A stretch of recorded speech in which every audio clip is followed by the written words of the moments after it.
ഇനി നിങ്ങളൊരു കാര്യം ചെയ്യേണ്ടതെന്ന് പറയുന്നത് പവർ കട്ട് സമയത്ത് മാക്സിമം അപകടങ്ങളൊന്നും ഉണ്ടാക്കാതിരിക്കാനായിട്ട് ശ്രമിക്കുക. കാരണം എമർജൻസി ആയിട്ട് എന്തെങ്കിലുമൊക്കെ സർജറി ചെയ്യേണ്ടതായിട്ട് നമ്മുടെ നാട്ടിൽ ഉണ്ടായി കഴിഞ്ഞാൽ ബുദ്ധിമുട്ടായിരിക്കും. കാരണം പവർ കട്ട് ഇപ്പോൾ അറിയാലോ, നമ്മളെ മുഖ്യമന്ത്രി പറയുന്നത് പവർ കട്ടിന് ഒന്നും ചെയ്യാനുമില്ല. കാരണം ഇപ്പോഴും കേരളത്തിന്റെ സിറ്റുവേഷനിൽ പവർ കട്ട് മാറ്റാൻ പറ്റില്ല.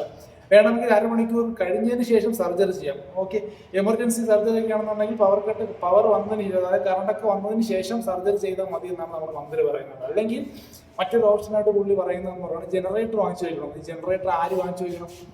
സർജറി ചെയ്യാൻ വേണ്ടി പോകണം നമ്മൾ വാങ്ങിച്ചു വയ്ക്കണോ, അതേ ഈ ആരോഗ്യമന്ത്രിയായിട്ടുള്ള പുള്ളി വാങ്ങിച്ചു വയ്ക്കണോ? അത് എനിക്ക് അറിയാമല്ല, എനിക്ക് ചോദിക്കണം. പഴയ സർക്കാരിന്റെ കാലത്ത് എന്ന് പറയുന്നത് നമ്മൾ സർജറിക്ക് പോകുന്ന സമയത്ത് സർജിക്കൽ ബ്ലേഡും കോട്ടനും കാര്യങ്ങളൊക്കെ നമ്മൾ മേടിച്ചു കൊടുത്ത ഒരുപാട് ന്യൂസ് നമ്മൾ കേട്ടിട്ടുണ്ട്, ആൾക്കാർ വാങ്ങിച്ചു കൊടുക്കുന്നത്. അപ്പൊ ഇനി ഇപ്രാവശ്യം നമ്മൾ ഇത് സർജറിക്കൊക്കെ പോകുന്ന സമയത്ത് നമ്മൾ ജനറേറ്റർ കൂടി കൊണ്ടുപോകേണ്ടി വരും.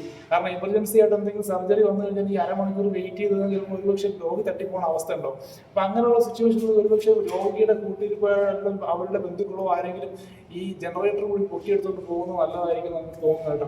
നമ്മുടെ നാടിന്റെ ഒരു അവസ്ഥ ആലോചിച്ചിട്ട് യാതൊരു കാര്യബോധവും ഇല്ലാത്ത ആളുകളെയൊക്കെയാണ് കുറിച്ച് മന്ത്രിമാരൊക്കെ ആക്കുന്നത്.